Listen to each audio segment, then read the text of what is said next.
ভূমিকম্পের উৎপত্তিস্থল নরসিংদী, ঝুঁকি বিবেচনায় 2 সপ্তাহের জন্য ঢাকা বিশ্ববিদ্যালয় বন্ধ ঘোষণা।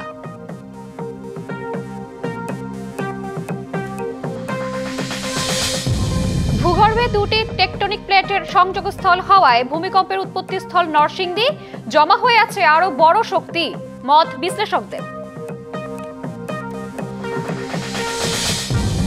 ভূমিকম্পের ঝুঁকিতে চট্টগ্রাম সহ আশেপাশের অঞ্চল, বড় মাত্রার কম্পন ঘটলে আশঙ্কা রয়েছে 70 থেকে 80% ভবন ধসে পড়ার। ভূমিকম্প কেড়ে নিল রাফির ডাক্তার হওয়ার স্বপ্ন। পুরান ঢাকায় রেলিং পড়ে ছেলের সাথে আহত মা, বেঁচে আছেন বুক ভাঙা হাহাকার নিয়ে।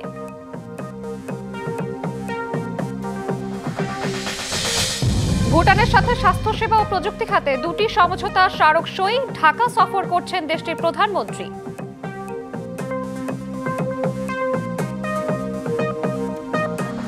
বারবার ভূমিকম্পে আতঙ্ক ছড়িয়ে পড়েছে পুরো দেশে।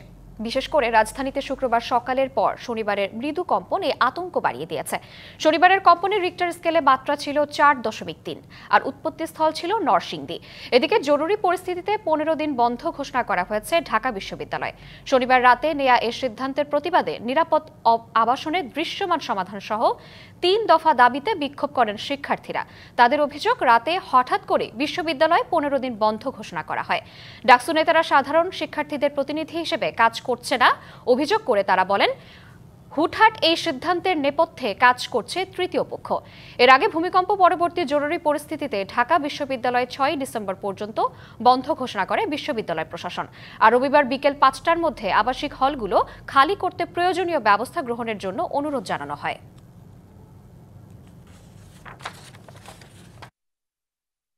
যে হল বন্ধের মতো হঠকারী সিদ্ধান্ত 12 ঘন্টার মধ্যে নেওয়া, এটা খুবই হঠকারী একটা সিদ্ধান্ত হয়েছে, সেটিকে প্রত্যাখ্যান করে আমরা এখানে অবস্থান করছি। ওনাদের কথা ছিল যে 1 বছরের মধ্যে তারা নতুন বিল্ডিং করে দিবে, মানে নতুন বিল্ডিং কাজ শুরু করে দিবে। সয়েল টেস্টও করে গেছিল 1 বছরের মধ্যে। আমরা ওই যে সয়েল টেস্টের আপডেট ছাড়া আর কোনো আপডেট পাই নাই। বড় মাত্রার ভূমিকম্পের ঝুঁকিতে চট্টগ্রাম সহ আশেপাশের অঞ্চল। বড় ধরনের ভূমিকম্প হলে বন্দর নগরীর 70 থেকে 80% ভবন ধসে পড়ার পাশাপাশি প্রাণহানি হতে পারে। প্রস্তুতি না থাকলে পরিণতি ভয়াবহ হতে পারে বলে সতর্ক করেছেন বিশেষজ্ঞরা।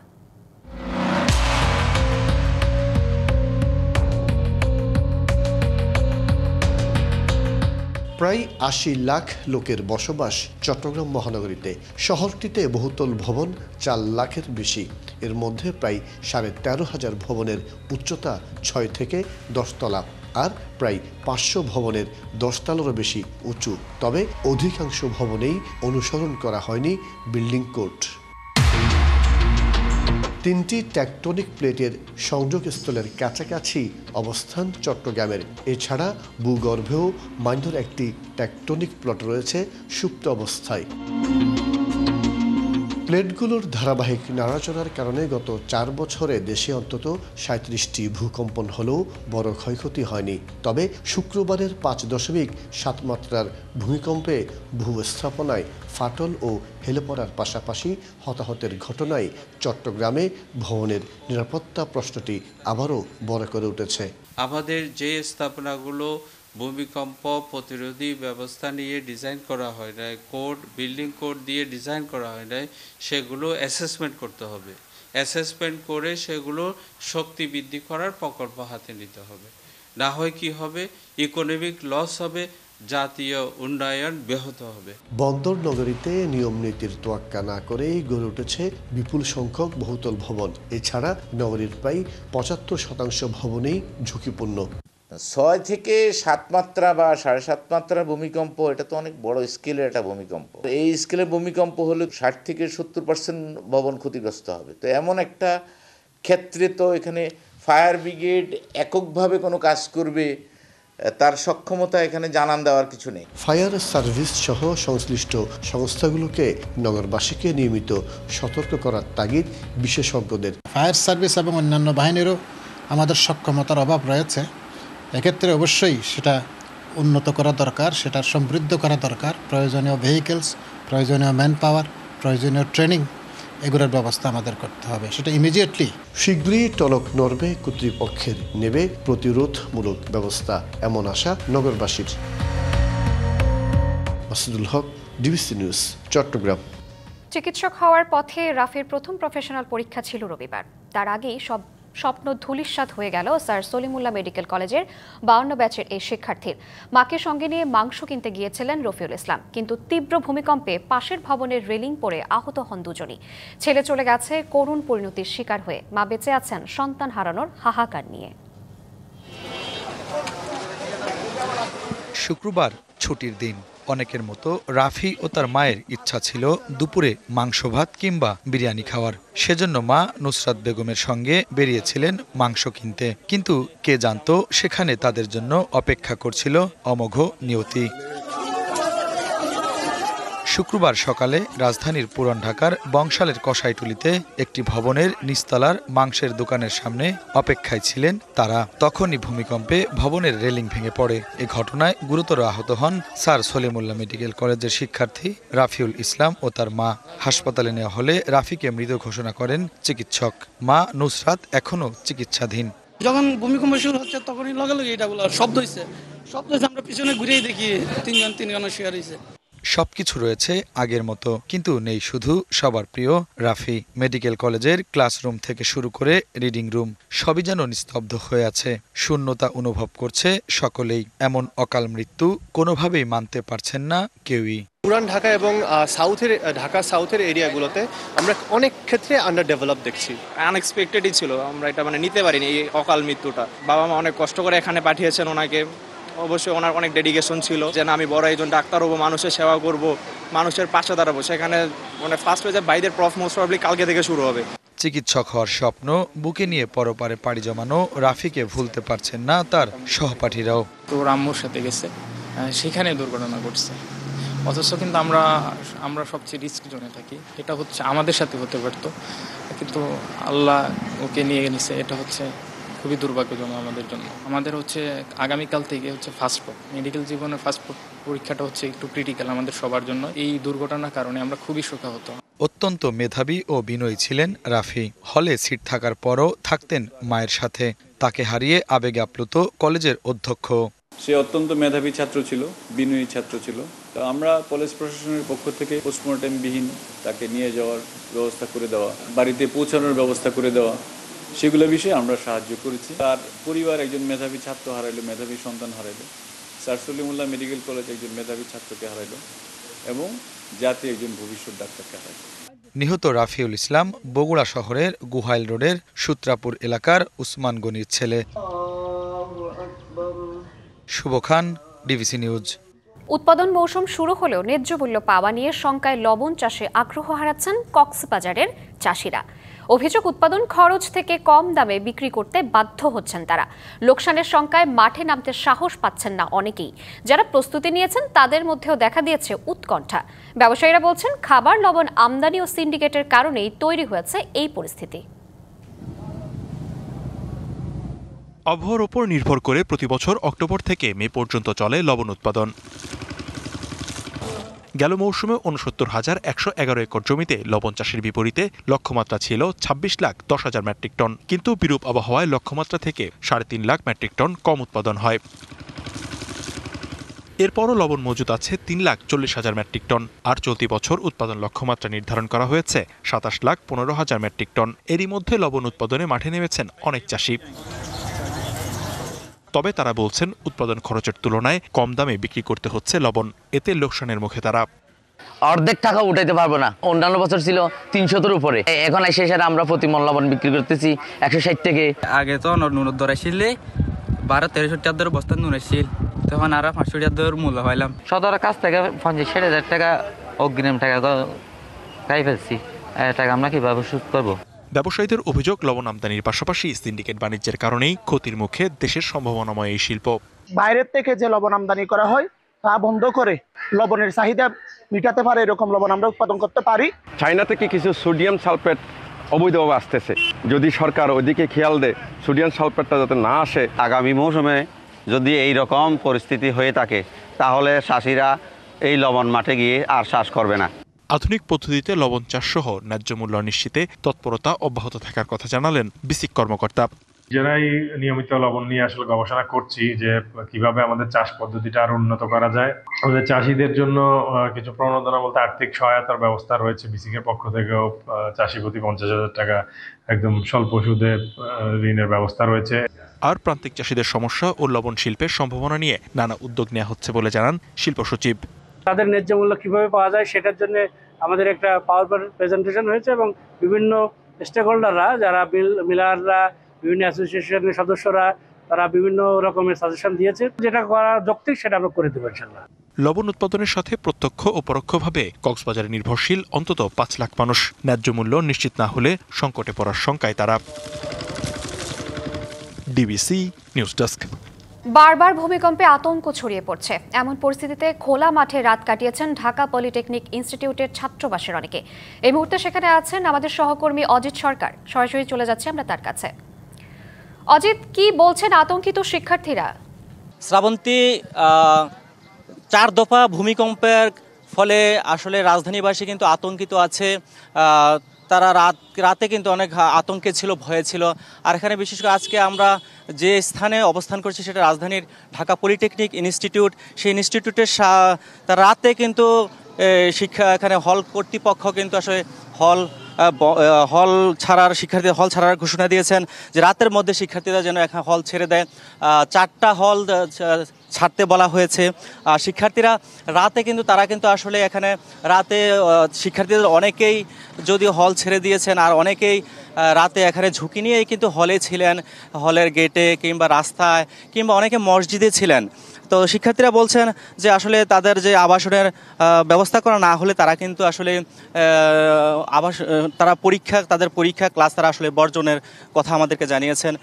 তারা যে অন্তত সাময়িক সময়ের জন্য তাদের যে এখানে হলের পাশেই তাদের একটা কলোনি মাঠে তাদের জন্য একটা আবাসনের ব্যবস্থা করার কথা তারা আমাদেরকে বলছেন।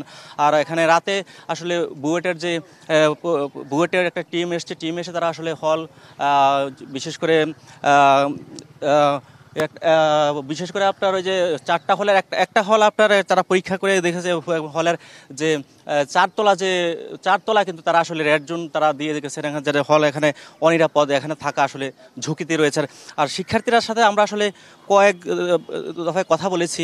তারা যেটি বলছেন যে আসলে এখানে এই হলটার মধ্যে থাকা কোনোভাবে আসলে সম্ভব না। তো আমরা যদি আসলে আমরা এখানে আসার পরে আমরা দেখতে পেয়েছি শিক্ষার্থীরা কিন্তু আসলে ব্যাগ তারা তল্পি-তল্পা নিয়ে তারা আসলে কিন্তু এখান থেকে বের হচ্ছেন, তারা তাদের গন্তব্যে যাচ্ছেন। তারা আসলে এখনো আমাদের সামনে অনেক শিক্ষার্থী আছে, আমরা আসলে তাদের সাথে একটু কথা বলার চেষ্টা করছি। যে একজন শিক্ষার্থীকে যদি আমরা কথা বলতে চাই, আসলে আপনাদের আসলে দাবিগুলো কি, আর আপনারা কি চাচ্ছেন? আমাদের মূলত দাবিগুলো হচ্ছে আমাদের হল দরকার। আমাদের পর্যাপ্ত পরিমাণ হল নাই। আমাদের যে স্টুডেন্ট 12,000+ স্টুডেন্ট আমাদের এখানে, আমাদের হল মাত্র হচ্ছে 3টা, ছেলেদের জন্য আর মেয়েদের জন্য আছে একটা ছাত্রীনিবাস। সুতরাং আমাদের যে লতিফ হল এটা একেবারেই বসবাসের অযোগ্য। সুতরাং আমাদের দাবি হচ্ছে আমাদের অতি দ্রুত আমাদের আবাসনের ব্যবস্থা করে নতুন হল নির্মাণ করার ব্যবস্থা করতে হবে, এবং আমরা যাতে এই যে আমরা ক্যাম্পাস পরীক্ষা বর্জন করছি আমরা যাতে ক্লাসে আবার ফিরতে পারি সে ব্যবস্থা করতে। ধন্যবাদ। শ্রাবন্তী, আপনি যেমনটি শুনছিলেন শিক্ষার্থীরা বলছেন যে তাদের দ্রুত সময়ের মধ্যে তাদের যদি আবাসনের ব্যবস্থা করা না হয় তারা কিন্তু আর ক্লাসে কিংবা তাদের যে পরীক্ষা আছে তারা ওই পরীক্ষায় তারা কিন্তু ফিরে যাবেন না। আর আরেকটা বিষয় আপনাকে জানিয়ে রাখি, 4 দফায় কিন্তু ভূমিকম্প হয়েছে, আর ভূমিকম্পের ফলে কিন্তু রাজধানীতে কিন্তু অনেক ভবনে হেলে পড়েছে এবং অনেক ভবনে ফাটল দেখা দিয়েছে। আর যার অনেক রাজধানীবাসী কিন্তু আতঙ্কিত। কাল রাতেও আমরা আসলে দেখেছি যে ঢাকা বিশ্ববিদ্যালয়, জগন্নাথ বিশ্ববিদ্যালয়, ঢাকা পলিটেকনিক ইনস্টিটিউট অনেক স্কুল কলেজ কিন্তু আসলে বন্ধ ঘোষণা করেছে। তারা কিন্তু আসলে আতঙ্কিত, সবার মধ্যে কিন্তু আতঙ্ক বিরাজ করছে যে ভূমিকম্প। অজিত, আপনাকে ধন্যবাদ। আদালতে বন্টননামা মামলা চলা অবস্থায় পানির দরে 70টি গাছ বিক্রি করে দিয়েছে কুষ্টিয়া সড়ক ও জনপথ বিভাগ। রাত দিন সমান তালে চলছে গাছ কাটা। গণপূর্ত বিভাগের সাথে মামলা চলা অবস্থায় এমন ঘটনার সৃষ্টি হয়েছে ক্ষোভের। শহরের বনায়ন উজাড়ে হতাশ নাগরিকরা। কয়েকদিন আগেও ঠায় দাঁড়িয়েছিল গাছগুলো। বানর আর পাখিদের কিচিরমিচির ডাকে মুখরিত থাকত চারপাশ। কুষ্টিয়া শহরের প্রাণকেন্দ্রে একখণ্ড সবুজের বুকে এখন চালানো হচ্ছে ধারালো করাত। জমির মালিকানা নিয়ে কুষ্টিয়া সড়ক ও জনপদ বিভাগের নামে 2021 সালে আদালতে মামলা করে সরকারের আরেক প্রতিষ্ঠান গণপূর্ত বিভাগ। এ অবস্থায় টেন্ডার আহ্বান করেও পরিবেশবাদীদের আন্দোলনের মুখে তখন পিছিয়ে আসতে হয় সড়ক বিভাগকে। এখন নতুন করে গণপূর্তকে না জানিয়ে 4 নভেম্বর মাত্র 1,70,222 টাকায় 70টি গাছ বিক্রি করে দেয় সড়ক বিভাগ। গাছ কাটা ও ভবন নির্মাণের উপর নিষেধাজ্ঞা চেয়ে করা মামলা চলমান, তাই আদেশের আগে গাছ কাটা বেআইনি বলে জানান আইনজীবী। স্বাধীনতার পরে গণপূর্ত বিভাগ এবং সিএনপি এই দুটো আলাদা ডিপার্টমেন্ট হয়ে যায়। সিএনপি হচ্ছে অপেক্ষাকৃত বেশি অংশের সম্পত্তি দাবি করে এবং ওই সম্পত্তির উপরে থাকা যে গাছপালা আছে সেই গাছপালাগুলো জোর করে তারা কর্তনের জন্য চেষ্টা করে। এদিকে মামলা চলমান থাকলেও গাছ কাটা ও ভবন নির্মাণের বিষয়ে কোনো জটিলতা নেই দাবি সড়ক ও জনপদ বিভাগের। নির্বাহী বৃক্ষপালনবিদ মহোদয়ের দপ্তর হতে গাছ কর্তনের জন্য টেন্ডার আহ্বান করা হয়েছে। এখানে কোনো মামলা চলমান থাকলেও এখানে কোনো আদালতের নিষেধাজ্ঞা নেই। শহরের প্রাণকেন্দ্র থেকে সবুজ বনায়ন উজাড় ডেকে আনতে পারে পরিবেশ বিপর্যয়। পাশাপাশি আইন না মেনে গাছ বিক্রি করাকে অন্যায় বলছেন সচেতন নাগরিকরা। প্রথমত যে গাছটা কাটা মোটেও ঠিক হয়নি, তারপরও যা করেছে সেখানে কিন্তু সরকারের ব্যাপক রাজস্ব ক্ষতি হয়েছে। এইটা একটা অন্যায়, আমার দৃষ্টিতে এটা মারাত্মক অন্যায় হয়েছে, এটা ঠিক হয়নি। শহরের পরিবেশ রক্ষায় গাছ কাটা বন্ধে প্রশাসন দ্রুত পদক্ষেপ নেবে প্রত্যাশা স্থানীয়দের। DBC news desk. শীতের আগমনীতে শরীয়তপুরে পিঠার দোকানে ভিড় বাড়ছে। বিশেষ করে শহরের আবুল হোসেনের ভাবা পিঠার দোকানে পিঠা প্রেমীদের উপচে পড়া ভিড়। কেউ দোকানে বসে খাচ্ছেন, আবার কেউ বা কিনে নিয়ে যাচ্ছেন পিঠা। কুয়াশা মাখা সন্ধ্যা, নিজেকে চাঙ্গা করতে আর শীতের পিঠার স্বাদ নিতে অনেকেই ভিড় করছেন শরীয়তপুরের জাজিরা উপজেলার কাজিরহাট বাজারের আবুল হোসেনের ভাপা পিঠার দোকানে। ছোট্ট দোকানটিতে চুলায় খড়ি ও তুষ পুড়ে রাত পর্যন্ত ভাপা পিঠা তৈরি করছেন। নতুন ধানের চালের গুঁড়া, খেজুরের গুড় ও নারিকেল দিয়ে তৈরি ভাপা পিঠা কাজিরহাট থেকে আশপাশের এলাকায় বেশ সুনাম কুড়িয়েছে। 10 টাকায় বিক্রি হচ্ছে সাধারণ ভাপা পিঠা, আর স্পেশাল ভাপা পিঠা বিক্রি হচ্ছে 20 টাকা দরে। জলীয় বাষ্পের উত্তাপে চুলার পাশে বসে অনেকে গরম পিঠা খাচ্ছেন, আবার কেউ কেউ পরিবারের জন্য পিঠা কিনে নিয়ে যাচ্ছেন। তার পিঠা অনেক ভালো, অনেক উন্নত মানের পিঠা বানায়। তার পিঠা যে খাইতে এই বুঝবো যে পিঠা কত স্বাদ। পিঠে দুধ দেয়, নারকেল দেয়, এলাচ দেয়, দারচিনি দেয়, পিঠাটা খুব সুস্বাদ। এখানে একটু পরিষ্কার পাই। আবুল ভাই আমরা চিনি, ওনার পিঠাও ভালো। সন্ধ্যা থেকে গভীর রাত পর্যন্ত চলে বেচা বিক্রি। প্রতিদিন 4 থেকে 5,000 টাকার পিঠা বিক্রি হচ্ছে। আমি পিঠা বেচা খুব ভালোই আছে, ভালোই রাখছে, আর চেষ্টা করি সবার ভালো খাওয়ার জন্য। প্রতিদিন মনে করেন 4 থেকে 5,000 টাকা বিক্রি নামে 10 থেকে 12 কেজি চাল চালাই। শীতের তীব্রতা বাড়লে প্রতিদিন 6 থেকে 7,000 টাকার পিঠা বিক্রি হবে বলে প্রত্যাশা আবুল হোসেনের। DBC news desk. ঝালকাঠির রাজাপুর উপজেলা পাক হানাদার মুক্ত দিবস আজ। 1971 সালের আজকের দিনে 9 নম্বর সেক্টরের আওতাধীন বরিশাল অঞ্চলের ঝালকাঠি জেলার রাজাপুর উপজেলা সর্বপ্রথম হানাদার মুক্ত হয়। 22 নভেম্বর রাতে মুক্তিযোদ্ধারা রাজাপুর থানা আক্রমণ করেন। এ যুদ্ধে তৎকালীন থানা কমান্ডার কেরামত আলী আজাদের নেতৃত্বে প্রায় 300 মুক্তিযোদ্ধা অংশগ্রহণ করেন। পরদিন সকাল পর্যন্ত চলে যুদ্ধ। তুমুল প্রতিরোধের মুখে পাক হানাদার বাহিনীর সদস্য মুক্তিযোদ্ধাদের কাছে আত্মসমর্পণ করে। স্বাধীন পতাকা ওড়ে এই জনপদে। তবে স্বাধীনতার 54 বছরও এখনকার বধ্যভূমিগুলো সংরক্ষণ করা হয়নি। এগুলো সংরক্ষণের দাবি মুক্তিযোদ্ধা ও স্থানীয়দের। বধ্যভূমি আছে যে কয়টায় যে পাক হানাদার বাহিনীরা তারা মানুষ ধরে নিয়ে গুলি দিয়েছে, সেই বধ্যভূমি রাজাপুর উপজেলা থানাঘাটে আছে একটা, সুক্তকারী ইউনিয়ন আছে একটা, জীবনদাসকারী আছে একটা, এইভাবে এবং আমাদের এই মেইন রোডের মাথায় আছে একটা। আনুমানিক সকাল 8টার দিকে সেই পাক পুলিশ এবং রাজাকার যারা ছিল প্রায় 140 জন, তারা আমাদের কাছে আত্মসমর্পণ করে। ইতিমধ্যে উপজেলা প্রশাসনের পক্ষ থেকে সেই স্থাপনাগুলো ভিজিট করেছি এবং আমাদের বাকরিবাজার সংলগ্ন যে বধ্যভূমিটি রয়েছে এটির যে সমস্যা আছে সেগুলো চিহ্নিত করা হয়েছে এবং এবছরই উপজেলা পরিষদ থেকে জেলা পরিষদে প্রকল্প পাঠানো হয়েছে এটিকে সংস্কারের জন্য। গুমের মামলায় হেফাজতে থাকা ১৩ সেনা কর্মকর্তাকে ট্রাইব্যুনালে হাজির করা হচ্ছে। ট্রাইব্যুনালে আছেন সহকর্মী মিজান আহমেদ, আমরা সরাসরি যুক্ত হচ্ছি তার সাথে। মিজান, এ নিয়ে আর কি কি তথ্য আছে আপনার কাছে, বিস্তারিত জানাবেন। গুমের বহুল আলোচিত যে দুটি মামলা, অর্থাৎ জেআইসি এবং আপনার র্যাবের জয়েন্ট ইন্টারোগেশন সেল, এখানে যে নির্যাতন করে গুমের যে মামলা ছিল, যেখানে আপনার 13 সামরিক কর্মকর্তাকে আজকে আন্তর্জাতিক অপরাধ ট্রাইব্যুনালে কিছুক্ষণ আগে কিন্তু হাজির করা হয়েছে। আপনার মাধ্যমে ক্যামেরার চোখ দিয়ে দেখাতে চাই যে পেছনে যেই প্রিজন ভ্যানটি দেখতে পাচ্ছেন, এই প্রিজন ভ্যানে করে কিন্তু এই 13 সামরিক কর্মকর্তাকে আজকে হাজির করা হয়েছে। এবং সেই 13 সামরিক কর্মকর্তার মধ্যে যারা ছিলেন তাদের নাম যদি একটু আপনার মাধ্যমে দর্শকদের জানাতে চাই, সেই ক্ষেত্রে বলতে হবে যে এখানে সাবেক প্রধানমন্ত্রী শেখ হাসিনাকে প্রধান আসামি করা হয়েছে। এর পাশাপাশি এখানে রয়েছেন আপনার সাবেক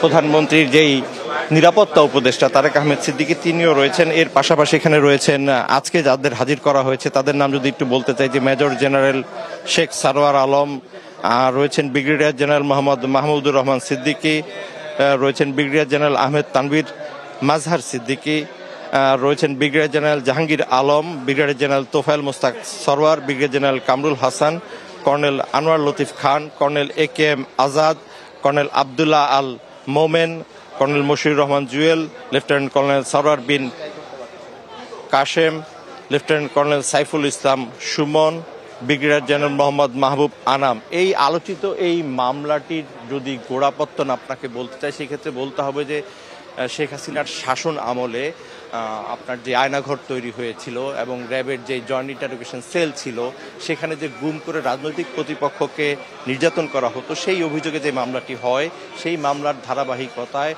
গত অক্টোবরের 6 তারিখ আনুষ্ঠানিক অভিযোগ দাখিল করা হয় প্রসিকিউশনের পক্ষ থেকে এবং 8 অক্টোবর 15 সেনা কর্মকর্তার নামে কিন্তু গ্রেফতারি পরোয়ানা জারি করা হয় এবং পরবর্তী পর্যায়ে 22 অক্টোবর কিন্তু তাদের প্রথমবারের মতো আন্তর্জাতিক অপরাধ ট্রাইব্যুনালে হাজির করা হয় এবং বর্তমানে তাদেরকে আজকে যে আন্তর্জাতিক অপরাধ ট্রাইব্যুনালে হাজির করা হয়েছে, ক্যান্টনমেন্টে অবস্থিত যে অস্থায়ী সাবজেল, সেই সাবজেল থেকে তাদের হাজির করা হয়েছে।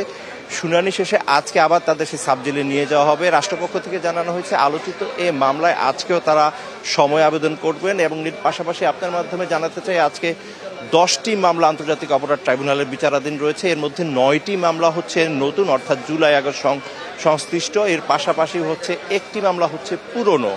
এই 10টি মামলায় 41 জন অভিযুক্তকে কিন্তু আজকে আন্তর্জাতিক অপরাধ ট্রাইব্যুনালে হাজির করা হবে এবং এর মধ্যে প্রায় সিংহভাগই কিন্তু হাজির করা হয়েছে। এর মধ্যে আরও আলোচিত 2-1টি নাম যদি আপনার মাধ্যমে জানাতে চাই, সেই ক্ষেত্রে কক্সবাজারের আলোচিত সাবেক সংসদ সদস্য আব্দুর রহমান বদি, তিনি রয়েছেন আজকের আসামির কার্যতালিকায়। এর পাশাপাশি রয়েছেন ঢাকা উত্তরের সাবেক মেয়র আতিকুল ইসলাম, তিনিও কিন্তু আজকে আন্তর্জাতিক অপরাধ ট্রাইব্যুনালে হাজির হবেন এবং সবাইকেই কঠোর নিরাপত্তার মধ্য দিয়ে আন্তর্জাতিক অপরাধ ট্রাইব্যুনালে হাজির করা হয়েছে এবং এই বিপুল সংখ্যক আসামিকে আজকের উপস্থিতিকে কেন্দ্র করে ট্রাইব্যুনাল ওর আশেপাশের এলাকায় ব্যাপক নিরাপত্তা ব্যবস্থা নেওয়া হয়েছে। র্যাবের পাশাপাশি বিজিবিকেও মোতায়েন করা হয়েছে এবং সবাইকেই পরিচয়পত্র সহ পরিপূর্ণ তল্লাশির পরে আন্তর্জাতিক অপরাধ ট্রাইব্যুনালে প্রবেশ করতে দেওয়া হচ্ছে। এছাড়া আবু সাইদ হত্যা মামলা এবং চাংখারপুর মামলায়ও কিন্তু আজকে গুরুত্বপূর্ণ দিন। চাংখারপুর মামলাটি একেবারে শেষ পর্যায়ে রয়েছে। এই মামলায় তদন্ত কর্মকর্তাকে আজকে জেরা করবে আসামিপক্ষ। এর পাশাপাশি আবু সাইদ মামলায় কিন্তু আজকে রাষ্ট্রপক্ষে গুরুত্বপূর্ণ সাক্ষ্য গ্রহণ রয়েছে এবং সেক্ষেত্রে ডিফেন্স কাউন্সিলের যে স্টেট ডিফেন্স রয়েছে তারাও কিন্তু আজকে রাষ্ট্রপক্ষের সাক্ষীকে জেরা করবেন। সব মিলিয়ে মামলায় ব্যস্ততা এবং গণমাধ্যম কর্মীদের সরব উপস্থিতির মধ্য দিয়ে আজকে আন্তর্জাতিক অপরাধ ট্রাইব্যুনাল সকাল থেকে কার্যক্রম শুরু হচ্ছে এবং কিছুক্ষণ পরেই বিচারপতি গোলাম মর্তুজা মজুমদারের নেতৃত্বে 3 সদস্যের আন্তর্জাতিক অপরাধ ট্রাইব্যুনাল 1-এ কিন্তু এই গুমের মামলার অভিযুক্তদের তোলা হবে এবং সেক্ষেত্রে শুনানিতে কি হয়, পরবর্তী সিদ্ধান্ত কি আসে, তা পরবর্তী সময় আপনার মাধ্যমে দর্শককে জানিয়ে দেবো। ফিরে যাচ্ছি স্টুডিওতে এসে আপনার কাছে। মিজান, ধন্যবাদ। ফেব্রুয়ারিতে ত্রয়োদশ জাতীয় সংসদ নির্বাচন, সারা দেশ প্রস্তুত হচ্ছে একটি অবাধ, সুষ্ঠু ও গ্রহণযোগ্য নির্বাচনের জন্য। কি ভাবছেন সাধারণ মানুষ থেকে শুরু করে আগামীর জনপ্রতিনিধিরা? সে কথা জানাতে ডিবিসি নিউজের ইলেকশন এক্সপ্রেস ছুটে যাচ্ছে সব সংসদীয় আসনে। এখন আছে সংসদীয় আসন 134, টাঙ্গাইল 5-এ। সিএসআরএম ডিবিসি ইলেকশন এক্সপ্রেসে আজকে আমরা সারাদিন থাকবো টাঙ্গাইল 5 এবং 6 আসনে। এটি সংসদীয় আসন 134 এবং 35। এই মুহূর্তে আছি টাঙ্গাইল সদরে, এটি সংসদীয় 5, টাঙ্গাইল 5। আমার সাথে যুক্ত আছেন জামায়াত ইসলামীর টাঙ্গাইল জেলার আমির আহসান হাবিব মাসুদ। আপনাকে স্বাগত জানাচ্ছি আমাদের সিএসআরএম ডিবিসি ইলেকশন এক্সপ্রেসে।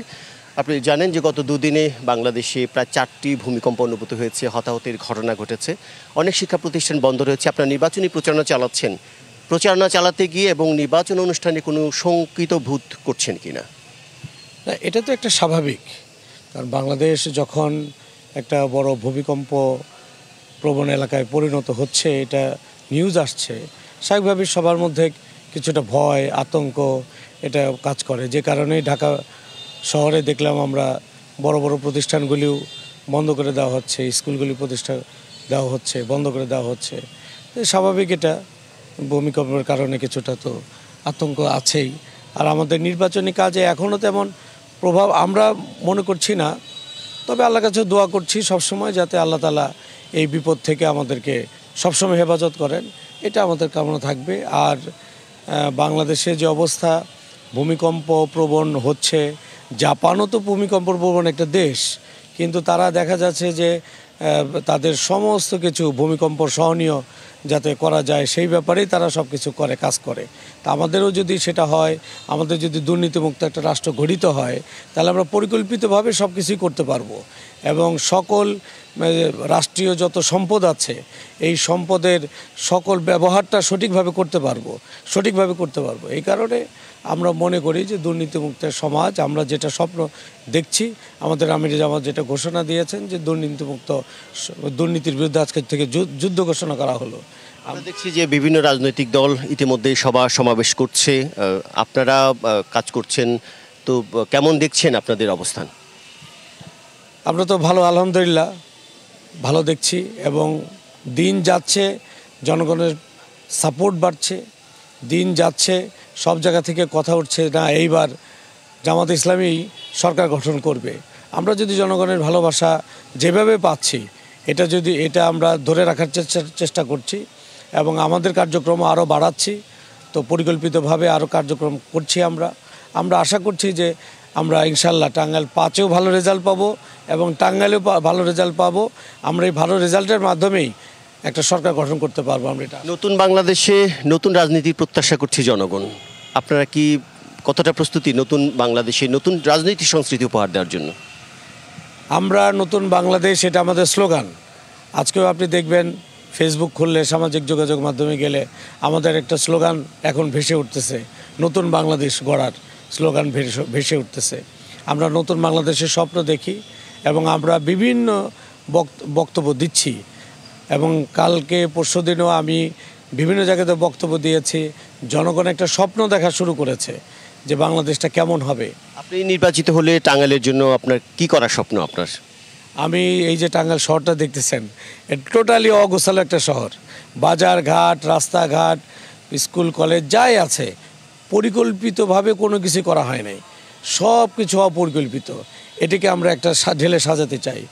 এটা টাঙ্গাইল সদর যমুনার তীরবর্তী, যে কারণে নদী ভাঙা প্রবণ এলাকা, নদীতে ভেঙে যায় 4টি ইউনিয়ন একেবারেই যমুনার সাথে। আমরা চাচ্ছি এমনভাবে আমরা যাতে নদী ভাতটা করতে পারি আর কখনো যাতে না ভাঙে। এরপরে রাস্তাঘাট যেগুলি একদম চলার অনুপযুক্ত, এই রাস্তাগুলি কেন ভাঙবে? আজকে দুর্নীতির কারণে ওই রাস্তা থেকে কন্ট্রাক্টর, ইঞ্জিনিয়ার, রাজনৈতিক নেতৃবৃন্দ টাকা খায় বলেই আজকে রাস্তাঘাটের এই অবস্থা। আপনার দল ক্ষমতায় গেলে সুশাসন প্রতিষ্ঠা আপনি আন্তরিকভাবে চেষ্টা করবেন, আপনার জন্য অনেক অনেক শুভকামনা থাকলেও। শুনছিলেন CSRM DBC ইলেকশন এক্সপ্রেস। আমরা পরবর্তীতে দুপুর 12টায় অন্য কোনো রাজনৈতিক দলের সাথে কথা বলবো। ততক্ষণ CSRM DBC ইলেকশন এক্সপ্রেস আমাদের সাথেই থাকুন। রাশিয়া ইউক্রেন যুদ্ধ বন্ধ নিয়ে আবারও সুর পাল্টালেন মার্কিন প্রেসিডেন্ট ডোনাল্ড ট্রাম্প। বললেন, যুদ্ধের অবসানে যুক্তরাষ্ট্রের 28 দফা চূড়ান্ত প্রস্তাব নয়। এর আগে শান্তি প্রস্তাব মেনে নিতে ইউক্রেনের প্রেসিডেন্টকে 27 নভেম্বর পর্যন্ত সময় বেঁধে দিয়েছিলেন ডোনাল্ড ট্রাম্প। শনিবার আফ্রিকার জোহানেসবার্গে G20 সম্মেলনে ইউরোপ, কানাডা ও জাপানের নেতারা যৌথ বিবৃতিতে বলেন, প্রস্তাবের টেকসই শান্তির জন্য কিছু গুরুত্বপূর্ণ দিক থাকলেও সীমান্ত পরিবর্তন ও ইউক্রেনের সেনাবাহিনীর ওপর সীমা আরোপের মতো অংশগুলো উদ্বেগজনক। এরপরই শনিবার সাংবাদিকদের প্রশ্নে ডোনাল্ড ট্রাম্প বলেন, এই যুদ্ধ যেভাবেই হোক শেষ করতে হবে, তবে এটি তার চূড়ান্ত প্রস্তাব নয়।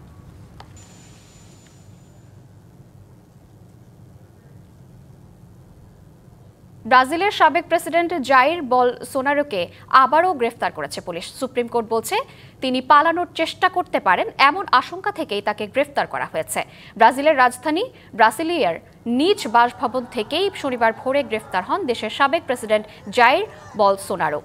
সুপ্রিম কোর্টের অনুমতিতে প্রিভেন্টিভ অ্যারেস্ট কার্যকর করে দেশটির ফেডারেল পুলিশ। আদালত বলছে তার ইলেকট্রনিক ট্যাগে অস্বাভাবিক সিগন্যাল পাওয়া গেছে। তবে তার আইনজীবীরা অভিযোগ উড়িয়ে দিয়ে বলেন পালানোর কোনো পরিকল্পনাই ছিল না, এটি সম্পূর্ণ রাজনৈতিক উদ্দেশ্য প্রণোদিত।